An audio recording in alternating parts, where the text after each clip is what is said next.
Venezuela को लेकर अमेरिकी राष्ट्रपति ने बड़ा बयान दिया है, ऐलान किया है। डोनाल्ड ट्रंप ने खुद को वेनेजुएला का एक्टिंग प्रेसिडेंट घोषित कर दिया है। सोशल मीडिया पर ट्रंप ने साझा की है तस्वीरें और पोस्ट में खुद को एक्टिंग प्रेसिडेंट ऑफ वेनेजुएला बताया है। तो बड़ी खबर इस वक्त हम आपको बता रहे हैं, सोशल मीडिया पर ट्रंप ने एक तस्वीर साझा करते हुए बड़ा ऐलान किया है और खुद को वेनेजुएला का एक्टिंग प्रेसिडेंट घोषित कर दिया है। ज्यादा जानकारी के साथ हमारे संवाददाता विशाल पांडे हमारे साथ जुड़ गए हैं। विशाल, लगातार ट्रंप की तरफ से ऐसे दावे, कई सवाल खड़े करते हैं और ये तो उन्होंने एक बहुत बड़ा दावा कर दिया कि वो खुद वेनेजुएला के एक्टिंग प्रेसिडेंट हैं। देखिए, बिल्कुल अमेरिका के राष्ट्रपति डोनाल्ड ट्रंप ने अपने social media site truth social पर ये एक फोटो साझा की है जिसमें उनकी तस्वीर लगी हुई है और जिसमें नीचे लिखा हुआ एक्टिंग प्रेसिडेंट ऑफ वेनेजुएला और जनवरी 2026 से उसकी तारीख लिखी हुई है कि एक्टिंग प्रेसिडेंट ऑफ वेनेजुएला है। और इसके अलावा वो 45वें और 47वें राष्ट्रपति हैं अमेरिका के, उसके बारे में इस फोटो में नीचे लिखा हुआ है। तो कहीं ना कहीं डोनाल्ड ट्रंप लगातार वेनेजुएला में यह मैसेज दे रहे हैं कि अमेरिका अपने हिसाब से वहां की नीतियों पर काम करेगा। और इससे पहले भी डोनाल्ड ट्रंप का यह बयान आया था कि जब तक वहां पर कोई स्थायी जो विकल्प है शासन का या सरकार का वो तय नहीं होता, तब तक अमेरिका वेनेजुएला को रन करेगा। देखना ही होगा कि डोनाल्ड ट्रंप आखिरकार इस पोस्ट के माध्यम से जो संदेश देना चाह रहे हैं, आगे चलकर वेनेजुएला में राजनीतिक स्थिरता कैसे आएगी, कैसे वहां पर मादुरो के निकलने के बाद, मादुरो की गिरफ्तारी के बाद कौन वहां पर आगे चलकर सरकार संभालेगा। लेकिन विशाल, दूसरे देशों की तरफ से क्या प्रतिक्रिया आती है, इस पर सवाल अब खड़े हो रहे हैं, क्योंकि जब वेनेजुएला पर यहां पर हमला किया गया अमेरिका की तरफ से और मादुरो को बंदी बनाया गया, उसके बाद अंतरिम सरकार वहां पर बनी, उपराष्ट्रपति को राष्ट्रपति का पद सौंपा गया। उसके बाद चाइना, रशिया से लेकर सभी ने विरोध व्यक्त किया था और अब जब ये तस्वीर शेयर की गई है तो दूसरे देशों का क्या रुख रहेगा? देखिए, बिल्कुल यहाँ पर आखिरकार ट्रंप क्या मैसेज देना चाह रहे हैं, ये एक बहुत महत्वपूर्ण चीज है। लेकिन जिस तरह से अलग अलग देशों को अगर हम देखें तो कोई बहुत खास प्रतिक्रिया इस मुद्दे पर अब तक सामने नहीं आई है। लेकिन अब यहाँ पर खुद को एक्टिंग प्रेसिडेंट के तौर पर एक जो तस्वीर डोनाल्ड ट्रंप ने साझा की है, बहुत सारे सवाल यहाँ पर खड़े कर रही है। अंतर्राष्ट्रीय समुदाय इस पर किस तरह से अपनी प्रतिक्रिया देता है, ये भी देखने लायक होगा। लेकिन हर बार जब डोनाल्ड ट्रंप इस प्रकार के दावे करते हैं तो उनके बिहेवियर पर कई प्रकार के सवाल भी खड़े होते हैं विशाल। और एक बार फिर से अगर वो इस प्रकार की खुद से पोस्ट साझा करते हैं, तब जब वेनेजुएला के अधिकारियों की तरफ से ऐसा कुछ भी नहीं कहा जा रहा है, वहां की अंतरिम राष्ट्रपति की तरफ से कुछ नहीं किया जा रहा है, लेकिन खुद डोनाल्ड ट्रंप इतना ज्यादा हस्तक्षेप करेंगे तो सवाल उठना लाजमी है उनके बिहेवियर पर भी, उनकी नीतियों पर भी। देखिए, बिल्कुल यहाँ पर अब क्योंकि जिस तरह से मादुरो के निकलने के बाद वहां पर उनके उपराष्ट्रपति ने एक्टिंग प्रेसिडेंट के तौर पर कार्यभार संभाला है। अब इन सब के बीच में Donald Trump acting president of Venezuela का अगर दावा कर रहे हैं तो अमेरिका आखिरकार वेनेजुएला को लेकर संदेश क्या देना चाह रहा है। लेकिन अगर एक चीज देखें, जब से मादुरो की गिरफ्तारी हुई है, डोनाल्ड ट्रंप बार बार ये कह रहे हैं कि अमेरिका ही वेनेजुएला को तब तक रन करेगा जब तक वहां पर कोई परमानेंट विकल्प नहीं सामने आ जाता है। लेकिन क्या परमानेंट विकल्प के आने से पहले एक्टिंग प्रेसिडेंट ऑफ वेनेजुएला का ये पोस्ट साझा कर एक तरह से वेनेजुएला को आगे का रास्ता दिखाना चाह रहे हैं डोनाल्ड ट्रंप। इस पर तो डोनाल्ड ट्रंप की तरफ से या व्हाइट हाउस की तरफ से ही कोई स्पष्ट जो उनका संदेश है वो सामने आ पाएगा। विशाल, और अभी एक दिन पहले की हम बात करें तो खुद डोनाल्ड ट्रंप ने जो वहां पर तेल को लेकर बातचीत हुई है, डील हुई है कि जो पूरा प्रोसेसिंग का काम है वो अमेरिका करेगा और एक डील हो गई है तेल को लेकर। ऐसे में खुद अंतरिम सरकार की तारीफ करते हुए डोनाल्ड ट्रंप नजर आए थे सोशल मीडिया पर। लेकिन ये जो लगातार मूड स्विंग्स होते हैं डोनाल्ड ट्रंप के, ये तमाम देशों के लिए एक अच्छा संदेश नहीं है कि आने वाले समय में और भी ज्यादा वेनेजुएला की स्थिति सुधरेगी या फिर और तल्खियां बढ़ेंगी। ये बड़ा सवाल है। चाइना और कोरिया का भी जिक्र करना बहुत जरूरी है, क्योंकि चाइना कोरिया की तरफ से भी साफ कर दिया गया था कि अगर इस प्रकार की चीजें होती हैं तो ये वाकई जो इंटरनेशनल प्लेटफॉर्म पर बातें होती हैं उसका उल्लंघन भी है। और अगर दूसरे देशों की तरफ से हस्तक्षेप किया जाता है तो ये एक बड़ा सवाल होगा डोनाल्ड ट्रंप की नीतियों पर भी। लेकिन विशाल, एक सवाल यहां पर ये उठता है कि अंतरिम सरकार की तरफ से वेनेजुएला की अभी क्या कहा जाता है, क्योंकि एक तरफ तो डील चल रही है और दूसरी तरफ अमेरिका के राष्ट्रपति ये कह रहे हैं।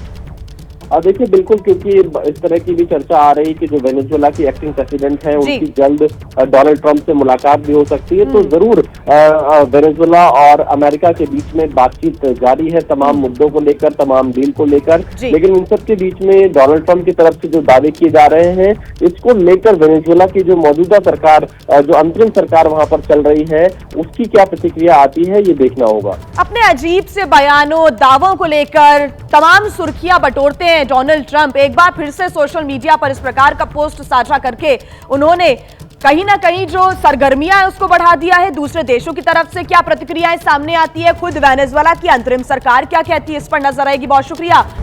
और इस बीच अमेरिका के लॉस एंजलिस में बड़ी खबर आपको बता दें यहां से मिल रही है। ईरानी प्रदर्शनकारियों को ट्रक ने टक्कर मार दी। विरोध प्रदर्शन के दौरान भीड़ में घुस गया ये ट्रक। हादसे में कई प्रदर्शनकारियों के घायल होने की जानकारी मिल रही है। ट्रक में सवार थे खामेनेई के समर्थक। ट्रक पर लगे हुए बैनर पर लिखा हुआ था नो शाह। भीड़ ने ट्रक ड्राइवर को पकड़ने की कोशिश भी की। ड्राइवर ने भीड़ पर हमले की कोशिश की। पुलिस ने ट्रक ड्राइवर को हिरासत में ले लिया। ये तस्वीरें आप देख रहे हैं लॉस एंजलिस की तस्वीरें हैं, जहां पर प्रदर्शन हो रहा था और विरोध प्रदर्शन के दौरान ही अचानक से भीड़ के ऊपर ये जो ट्रक है वो चढ़ता हुआ चला जाता है, घुसता हुआ चला जाता है और हादसे में कई प्रदर्शनकारी घायल बताए जा रहे हैं। ट्रक में खामेनेई समर्थक सवार थे, ये जानकारी मिल रही है। और इस ट्रक पर जो बैनर लिखा, पोस्टर है, उस पर लिखा हुआ था नो शाह। भीड़ ने ट्रक ड्राइवर को पकड़ने की कोशिश की। ड्राइवर ने भीड़ पर हमले की कोशिश की। पुलिस ने हालांकि ट्रक ड्राइवर को हिरासत में ले लिया है। ये दो तस्वीरें आपके सामने। प्रदर्शन कर रहे लोग यहां पर बड़ी संख्या में मौजूद थे। उनके हाथों में झंडे आप देख सकते हैं और खामेनेई के जो विरोध में प्रदर्शन है वो यहां पर हो रहा था। लेकिन उसी बीच एक ट्रक आता है और सभी को रौंदता हुआ आगे बढ़ने की कोशिश करता है। मौके पर हाहाकार मच गया। जानकारी मिल रही है कि इस ट्रक के अंदर खामेनेई के समर्थक मौजूद थे और उनकी तरफ से ये प्रयास किया गया, इस भीड़ के ऊपर उनको रौंदने का प्रयास किया गया है। हालांकि पूरे मामले की जांच पड़ताल भी की जा रही है। अमेरिका के लॉस एंजलिस में ये घटना घटी है। ईरान में लगातार प्रदर्शन हो रहा है खामेनेई के खिलाफ, लेकिन इसका जो असर है वो दूसरे देशों पर भी पड़ रहा है। दूसरे देशों में भी लगातार इस प्रकार की घटनाएं सामने आ रही है। जब लोग सड़कों पर उतरकर कुछ लोग खामेनेई के विरोध में प्रदर्शन कर रहे हैं, तो अब देखिए खामेनेई के जो समर्थक हैं वो बताए जा रहे हैं इस ट्रक के अंदर थे और उन्होंने भीड़ को रौंदने की कोशिश की है, भीड़ को कुचलने का प्रयास किया है। दो तस्वीरें आप देख रहे हैं। वहां पर पुलिस प्रशासन की टीम पहुंचती है और ट्रक के अंदर बैठे हुए ट्रक ड्राइवर को हिरासत में ले लेती है। पूछताछ उससे हो रही है कि आखिर किस मंशा के साथ ये कदम उठाया गया है, क्योंकि इसके अंदर खामेनेई के समर्थक थे, ऐसी जानकारी मिल रही है। ईरान में दिसंबर 2025 से लगातार विरोध प्रदर्शन जारी है। इतना ज्यादा उग्र हो गया है कि इसका असर अब दूसरे देशों पर भी पड़ रहा है।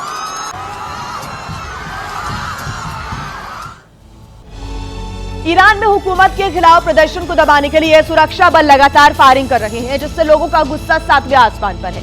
ईरान के हालात अब बद से बदतर होते जा रहे हैं। ईरान जल रहा है। क्या अमेरिकी बारूद की वजह से आक्रोश की ये आग धधक रही है? सोशल मीडिया में वीडियो वायरल है। दावे के मुताबिक ईरान की मौजूदा हुकूमत के खिलाफ आवाम में गुस्सा इस कदर है कि अब इबादतगाह भी निशाने पर है। तस्वीरें तेहरान की बताई जा रही है, जहां इस्लामी सत्ता के विरोध में मस्जिद में ही आग लगा दी गई।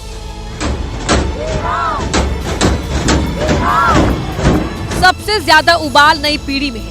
जेन जी के सीने में आग ऐसी जल रही है कि इसका इजहार सरेआम हो रहा है। सीधे supreme leader Ayatollah Ali Khamenei को चुनौती दी जा रही है। सोशल मीडिया में वायरल इस वीडियो में आप देख सकते हैं कि लड़की के हाथ में पोस्टर जल रहा है। पोस्टर पर उन खामेनेई की तस्वीर है जिनका वचन ही ईरान में शासन माना जाता है। जलते पोस्टर से लड़की सिगरेट सुलगा रही है। जिस मुल्क में लड़कियों का बिना हिजाब जीना तो क्या, सांस लेना भी मना है, वहाँ अगर विरोध की तस्वीर ऐसी है तो फिर वाकई हालात बेहद विस्फोटक हो चुके हैं। देखिए, दरअसल ईरान में 28 दिसंबर से शुरू हुए सरकारी विरोध प्रदर्शन अभी भी जारी हैं और 500 से ज्यादा लोगों की जानें जा चुकी हैं। लेकिन आंदोलन अभी भी खत्म नहीं हुआ। 15 दिन से चल रहे इस हिंसक प्रदर्शन में अब तक 500 से ज्यादा लोगों की मौत हो चुकी है और अब लंदन के बाद पेरिस की सड़कों पर भी इजरायल के प्रदर्शनकारियों की समर्थन में भीड़ उतर आई है। ये तस्वीरें आपको हम दिखा रहे हैं, 6 तस्वीरें आपके सामने। एक तरफ जहां ये प्रदर्शन और समर्थन का सिलसिला खत्म नहीं हो रहा है, तो वहीं दूसरी तरफ ईरान में जारी बवाल को लेकर अमेरिका और ईरान के बीच टकराव जैसी स्थितियां बन चुकी हैं। और इस बीच अमेरिकी अधिकारियों ने भी ईरान पर हमले को लेकर पूरा जो खाका है वो खींच लिया है। बाकायदा ट्रंप को भी हमले की तैयारी समेत पूरे ऑपरेशन के बारे में ब्रीफ भी दिया जा रहा है। तो देखिए, लगातार जो कोहराम है वो ईरान में लगातार जारी है। अब तक की मिली जानकारी के अनुसार हिंसक प्रदर्शनों में अब तक 500 से ज्यादा लोगों की मौत हो चुकी है। इस आंदोलन का 15वां दिन, जनता जिद पर लगातार अड़ी हुई है और 15 दिन हो चुके हैं आंदोलन के। तीसरे हफ्ते में ये जो आंदोलन है वो प्रवेश कर चुका है। निर्वासित क्राउन प्रिंस रजा पहलवी के समर्थन में जमकर नारेबाजी भी हुई।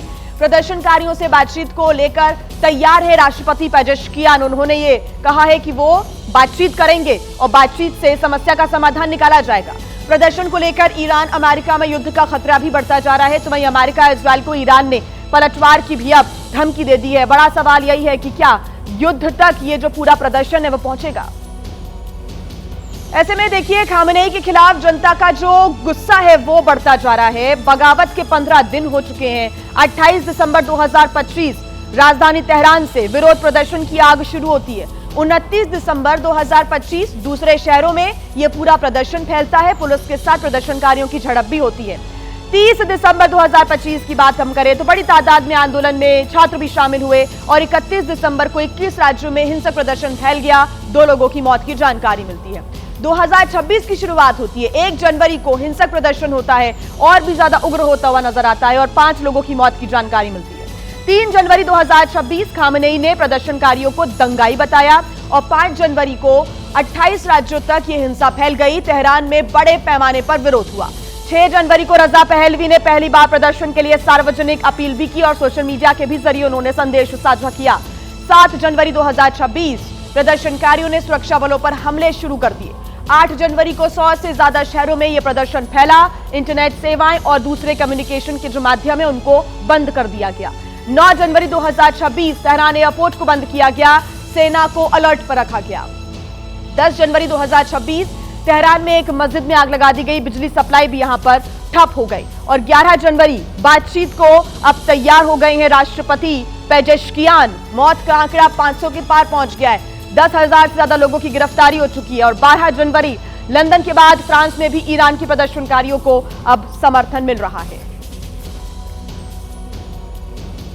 तो वहीं ईरान को अमेरिकी राष्ट्रपति डोनाल्ड ट्रंप ने एक बार फिर से चेतावनी दे दी है। ईरान अब रेड लाइन पार कर रहा है। ट्रंप ने कहा है अमेरिकी सेना सख्त कार्रवाई करने के लिए तैयार है। ट्रंप यहां पर डे 1 से ये लगातार चेतावनी दे रहे हैं कि अब जो मामला है वो बढ़ता जा रहा है। ऐसे में ईरान को अमेरिकी राष्ट्रपति ट्रंप ने एक बार फिर से चेताया है कि ईरान अब रेड लाइन पार कर रहा है। अमेरिकी सेना सख्त कार्रवाई करने के लिए तैयार है। पहले ही डोनाल्ड ट्रंप इस बात को लेकर धमका चुके हैं कि ईरान ने अगर अपने प्रदर्शनकारियों को, अपने लोगों को मारा तो उसके बाद अंजाम ईरान को भुगतना पड़ेगा।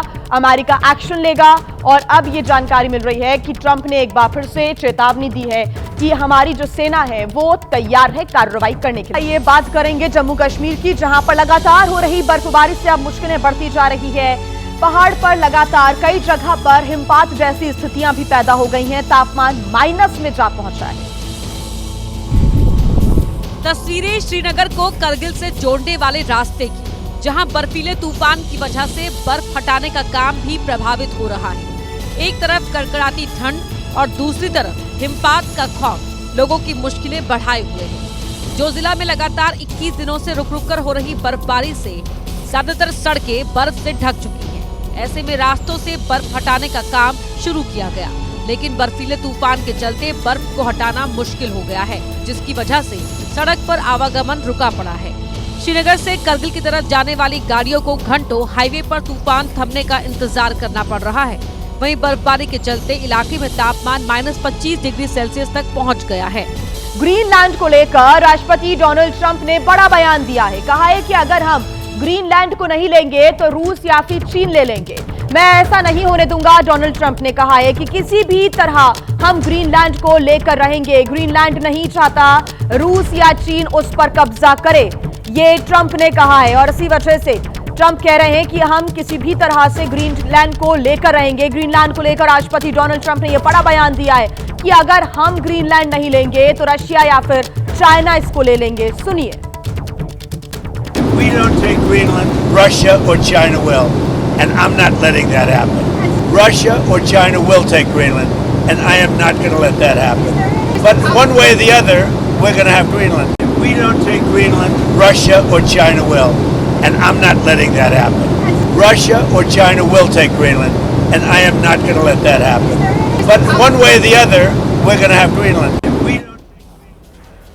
ज्यादा जानकारी के साथ हमारे संवाददाता विशाल पांडे हमारे साथ जुड़ गए हैं। विशाल, ये कोई नई बात नहीं है कि अमेरिका ग्रीनलैंड को लेकर इस प्रकार की बातें कर रहा हो, लेकिन अब राष्ट्रपति डोनाल्ड ट्रंप बहुत खुले तौर पर कह रहे हैं कि अगर हमने ग्रीनलैंड को नहीं लिया तो रशिया या चाइना ले लेंगे, इसीलिए हम किसी भी तरह से ग्रीनलैंड को लेकर रहेंगे। क्या जानकारी? बिल्कुल, देखिए अमेरिका राष्ट्रपति डोनाल्ड ट्रंप ने थोड़ी देर पहले मीडिया से बातचीत में कहा है कि ग्रीनलैंड को हम हर हाल में लेंगे, और अगर अमेरिका ने ग्रीनलैंड को नहीं लिया तो रूस और चाइना की नजर ग्रीनलैंड पर है, और ग्रीनलैंड ऐसा नहीं चाहेगा कि रूस और चाइना ग्रीनलैंड को ले। डोनाल्ड ट्रंप इस बार जब से सत्ता में आए हैं तब से ही वो ग्रीनलैंड को अमेरिका का हिस्सा बनाने पर जोर दे रहे हैं, और वेनेजुएला में एक्शन के बाद डोनाल्ड ट्रंप ने खुले तौर पे कहा कि ग्रीनलैंड को अमेरिका लेकर रहेगा। लेकिन इसमें देखना यह है कि जिस तरह से नेटो के जो देश हैं और जो यूरोप में अमेरिका के पार्टनर देश हैं, वो इस मुद्दे पर क्या सहमत हो पाएंगे, क्योंकि उनकी असहमति है डोनाल्ड ट्रंप के इस दावे पर कि ग्रीनलैंड को अमेरिका का हिस्सा होना चाहिए, वो अमेरिका का हिस्सा इसे बनाएंगे। तो बड़ी चुनौती डोनाल्ड ट्रंप के सामने यही होगी कि जो यूरोप के देश हैं वो कैसे इस मुद्दे पर डोनाल्ड ट्रंप के साथ आएंगे। हालांकि इसका क्या रास्ता निकलता है, किस तरह से आगे बढ़ते, इस पे नजरें रहेंगी। क्या इस दबाव के माध्यम से ग्रीनलैंड में अमेरिका अपनी मिलिट्री प्रेजेंस को और ज्यादा बढ़ाने की कोशिश कर रहा है, ये एक चर्चा का विषय बना हुआ है। लेकिन डोनाल्ड ट्रंप जिस तरह से बार बार ये कह रहे हैं वो ग्रीनलैंड को लेकर रहेंगे, तो देखना ये होगा कि क्या वो यूरोप के अपने साथी देशों को इस मुद्दे पर एक मंच पर ला पाएंगे या नहीं। यूपी के देवरिया में जिला प्रशासन ने अवैध मजार को एसडीएम कोर्ट के आदेश के बाद ध्वस्त कर दिया। मजार को लेकर लंबे समय से विवाद चल रहा था। ये मजार रेलवे ओवरब्रिज के पास सरकारी बंजर भूमि पर अवैध अतिक्रमण कर बनाई गई थी। एसडीएम कोर्ट के आदेश के बाद रविवार को मौके पर 3 बुलडोजर पहुंचाए गए, जिसके बाद ध्वस्तीकरण की कार्रवाई शुरू हुई। मजार को लेकर एक पक्ष ने एसडीएम कोर्ट में वाद दायर किया था। सुनवाई के दौरान अदालत ने पाया कि जिस जमीन पर मजार बनी है वो सरकारी बंजर जमीन है। जांच में यह भी सामने आया कि मजार के लिए किसी तरह का कोई नक्शा पास नहीं कराया गया है। हालांकि एसडीएम कोर्ट के फैसले के बाद दरगाह कमेटी के लोगों ने खुद ही सामान हटाना शुरू कर दिया था। देखिए, मंच कहीं का भी हो, कुर्सी मिलना एक सम्मान की बात होती है, लेकिन जब सरकार के मंत्री की एक मीटिंग में मौजूदा विधायक को सम्मान ना मिले तो नाराजगी लाजमी है। मामला लखीमपुर खीरी का है। हुआ यूं कि योगी सरकार में आबकारी और जिले के प्रभारी मंत्री नितिन अग्रवाल आज कलेक्ट्रेट ऑफिस में एक प्रेस कॉन्फ्रेंस को संबोधित करने पहुंचे। इसी दौरान बीजेपी के सदर विधायक योगेश वर्मा को कलेक्ट्रेट परिसर में कुर्सी नहीं मिली, लिहाजा विधायक नाराज होकर बाहर आ गए। ये बात जब मंत्री जी को पता लगी तो अधिकारियों को उन्हें बुलाने के लिए भेजा। मंत्री जी बुला रहे हैं, मंत्री जी बुला रहे हैं, क्या मतलब है? किसी से कोई मतलब नहीं, आइए। जगह ही नहीं तो वहाँ पे क्या हम। खैर, काफी मान मनोबल के बाद उन्हें मंत्री जी के बगल वाली कुर्सी दी गई, जिसके बाद मामला थोड़ा शांत हुआ। हरियाणा की यमुनानगर पुलिस ने एक ऐसे ब्लाइंड मर्डर का खुलासा किया है जिसकी गुत्थी वो पिछले 6 महीने से भी नहीं सुलझा पा रही थी। जब आरोपी का नाम सामने आया तो परिजन के साथ साथ पुलिस भी हैरान रह गई, क्योंकि आरोपी कोई और नहीं बल्कि मृतका की बहू थी, जिसने अपने प्रेमी के साथ उसका गला घोंटकर मौत के घाट उतार दिया था। हैरान करने वाली बात तो ये थी कि बहू शिवानी ने पहले सास को नशे की गोलियां खिलाई और जब उससे भी सास की मौत नहीं हुई तो उसकी गर्दन पर नुकीले डंडे से हमला किया और बाद में तकिए से गला घोंट दिया। दरअसल पति राजेश को शक था कि 8 महीने पहले शिवानी का बच्चा उसकी नाजायज औलाद है। राजेश का दावा है कि उसने शिवानी को कई बार प्रेमी जितेंद्र से बात करते हुए सुना है। इस बात को लेकर घर में अक्सर विवाद होते थे और इन सब से तंग आकर आखिरकार शिवानी ने अपने प्रेमी के साथ हत्या की खौफनाक साजिश रच डाली। जो मृतका की बहू थी, यानी लड़के की वाइफ थी जितेंद्र की, शिवानी, उसी ने ही अपने प्रेमी राजेश के साथ मिलके उसका कत्ल किया था घर में। कि जब इनकी शादी हुई थी शिवानी की और जितेंद्र की, तो शादी के ठीक 8 माह बाद एक बच्चे का जन्म हुआ, जिससे कि जितेंद्र को उसी दिन से उस पर शक था। फिलहाल पुलिस ने आरोपी शिवानी और उसके प्रेमी को गिरफ्तार कर जेल भेज दिया है। अयोध्या में नमाज पढ़ने का मामला अभी शांत भी नहीं हुआ था कि फिरोजाबाद में एक युवक की राम मंदिर पर अभद्र पोस्ट से बवाल बढ़ गया है। क्योंकि आरोपी के गांव में बजरंग दल के कार्यकर्ता दल बल के साथ पहुंच गए। इसी दौरान पहले दोनों पक्षों में बहसबाजी हुई, जो देखते ही देखते मारपीट में बदल गई। हालात इतने ज्यादा खराब हो गए कि दोनों पक्षों में पथराव होने लगा। अचानक हुए पथराव से मौके पर भगदड़ मच गई। हिंदूवादी संगठन से जुड़े पदाधिकारी और कार्यकर्ता जान बचाकर खेतों की ओर भागे। इस दौरान गांव में खड़ी हिंदूवादी नेताओं की कई मोटरसाइकिलों को अराजक तत्वों ने तोड़ दिया। फिलहाल पुलिस ने मोर्चा संभाल लिया है, इलाके में शांति है। बात करेंगे ओडिशा की, जहां के सुंदरगढ़ में एक प्रेमी ने अपनी प्रेमिका की चाकू मारकर हत्या कर दी। युवक इस बात से नाराज था कि युवती के घर वालों ने उसकी शादी कहीं पर और तय कर दी है। शादी के कार्ड छप चुके थे, घर में मेहमानों का आना जाना शुरू हो गया था, लेकिन शिखा के प्रेमी मुकेश को ये बात इस कदर नागवार गुजरी कि उसने सरेआम शिखा को चाकू मारकर मौत के घाट उतार दिया। शिखा की शादी 12 जनवरी को होने वाली थी, लेकिन आरोपी मुकेश ने पहले ही उसकी जिंदगी हमेशा के लिए खत्म कर दी। वारदात के बाद से ही आरोपी मुकेश फरार हो गया। हालांकि बाद में पुलिस ने उसे गिरफ्तार कर लिया। इधर बेटी की याद में परिजनों का रो रो कर बुरा हाल है।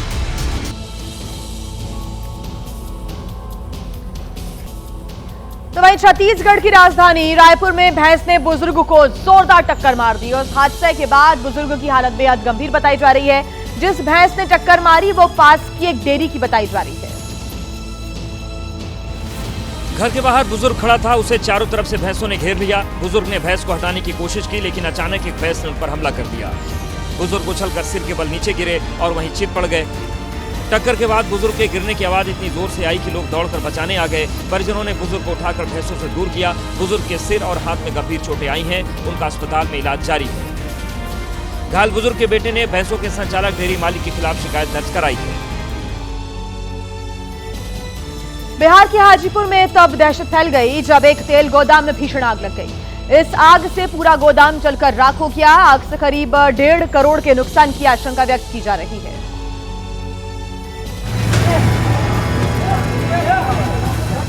जिस गोदाम में आग लगी उसमें लाखों लीटर सरसों का तेल भरा था, जिससे आग तेजी से फैली। आग की लपटें और धुएं ने पूरे इलाके को घेर लिया। हर तरफ अफरा तफरी मच गई। आसपास रहने वाले लोग घरों से बाहर आ गए। सूचना पर दमकल की कई गाड़ियां मौके पर पहुंची। आग बुझाने की कोशिशें शुरू हुई, लेकिन आग की तेज लपटों ने थमने का नाम ही नहीं लिया। घंटों बाद जब तक आग बुझी तब तक गोदाम में रखा सारा सामान जलकर राख हो चुका था। आग कैसे लगी, इसकी जांच जारी है। तो वहीं महाराष्ट्र नगर निकाय चुनाव में विवादित बयानबाजी का दौर लगातार जारी है और नीतीश राणे लगातार एक धर्म विशेष को टारगेट कर रहे हैं। तो अब इसके जवाब में अबू आजमी ने भी विवादित टिप्पणी कर दी है। हिजाब पहनने वाली बेटी। दरअसल ओवैसी ने कहा था कि हिंदुस्तान में एक ऐसा वक्त भी आएगा जब हिजाब पहनने वाली महिला भारत की प्रधानमंत्री बनेगी। इस पर नीतीश राणे ने विवादित टिप्पणी की। भौंकने वाले कुत्ते कभी काटते नहीं। इस हिंदू राष्ट्र को इस्लाम राष्ट्र बनाने के लिए जो कोशिश हो रही है ना, उसकी शुरुआत मूर्ख वाली पंतप्रधान के धमकी से है। अब नीतीश राणे पर अबू आजमी ने पलटवार किया है।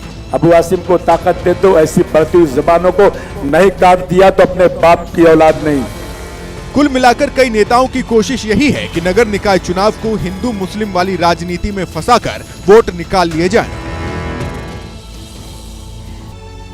देखिए, सिख गुरुओं की बेअदबी का मामला विधानसभा से सड़क तक पहुंच चुका है और उसको लेकर दिल्ली में आज आम आदमी पार्टी ने बीजेपी दफ्तर के बाहर जमकर प्रदर्शन किया।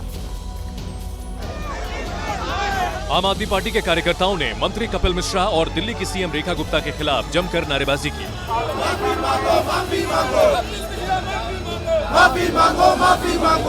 आप नेताओं का कहना है कि जो वीडियो आतिशी के खिलाफ बीजेपी ने दिखाया है वो फर्जी है।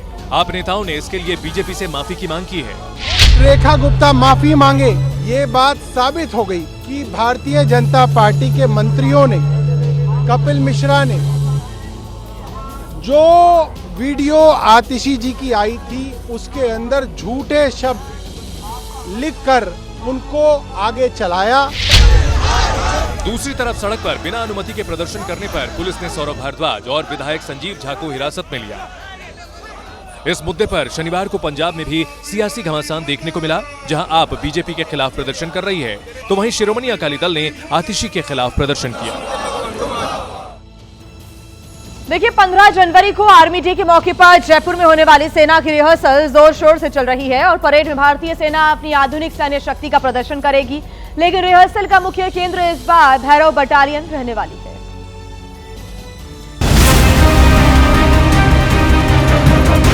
आर्मी डे परेड से पहले भारतीय सेना ने भैरव बटालियन का नया वीडियो जारी किया है, जिसमें भैरव बटालियन के जवानों के अदम्य साहस को दिखाया गया है। अभी तो ये सिर्फ ट्रेलर है। 15 जनवरी को जब जयपुर में भैरव बटालियन के जवान राजा रामचंद्र की जय और जो बोले सो निहाल सत श्री अकाल का जय घोष करते निकलेंगे तो दुश्मनों का कलेजा कांप उठेगा। गौरतलब है कि ऑपरेशन सिंदूर के बाद भैरव बटालियन को तेज और घातक कार्रवाई के लिए तैयार किया गया है। सरल शब्दों में कहें तो अगर चीन और पाकिस्तान ने बॉर्डर पर कोई हिमाकत की तो सेना के भैरव तुरंत जवाब देंगे।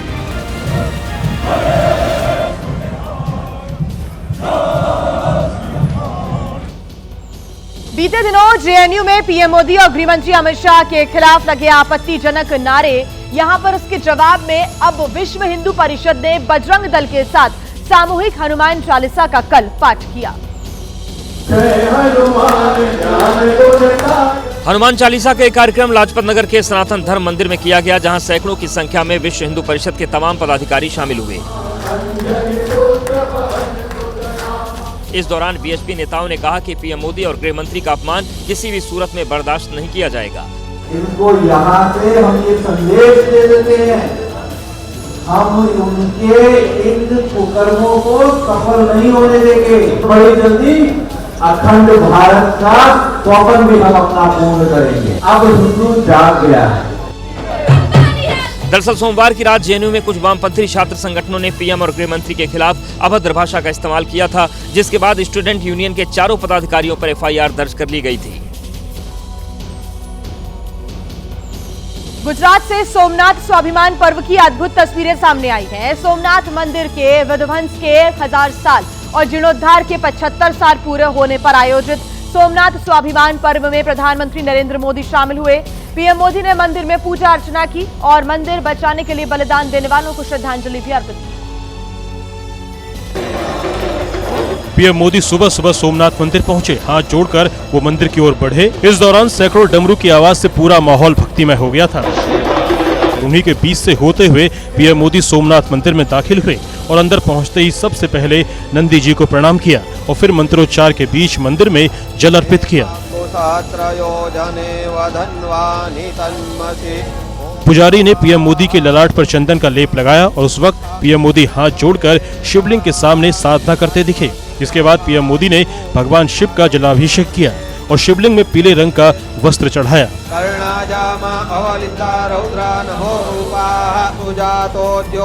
थोड़ी देर तक शिव साधना के बाद पीएम मोदी ने सोमनाथ मंदिर में मंत्रोच्चार के साथ भगवान महादेव की आरती भी की। तो सोमनाथ मंदिर में शिव साधना के बाद पीएम नरेंद्र मोदी शौर्य यात्रा पर निकले। 108 घोड़ों की शोभा यात्रा निकाली गई और इस यात्रा में बड़ी संख्या में लोग शामिल होकर सोमनाथ स्वाभिमान पर्व को ऐतिहासिक बना रहे थे। शौर्य यात्रा में प्रधानमंत्री नरेंद्र मोदी डमरू बजाते हुए दिखे। पीएम मोदी के दोनों हाथ में डमरू था और वो अपार जनसमूह के सामने डमरू बजा रहे थे। 10 जनवरी की शाम ओमकार मंत्र जाप के बाद पीएम मोदी ने हाथ में त्रिशूल उठाया था और 11 जनवरी की सुबह शौर्य यात्रा में डमरू बजाकर सोमनाथ से सनातन का शंखनाद कर दिया। प्रधानमंत्री मोदी ने शनिवार शाम ओमकार मंत्र का सामूहिक जाप भी किया। इस दौरान आयोजित भव्य ड्रोन शो को भी देखा, जिसमें 3000 ड्रोन आकाश में एक साथ उड़ते हुए दिव्य आकृतियां बना रहे थे। इसे पीएम मोदी के साथ वहां मौजूद हजारों लोग बहुत ही उत्साह से देख रहे थे। करीब 15 मिनट तक चले ड्रोन शो ने श्रद्धालुओं को मंत्रमुग्ध कर दिया। ड्रोन से भगवान शिव, शिवलिंग और मंदिर के इतिहास में आए विध्वंस और पुनर्निर्माण के दृश्य भी दिखाए गए।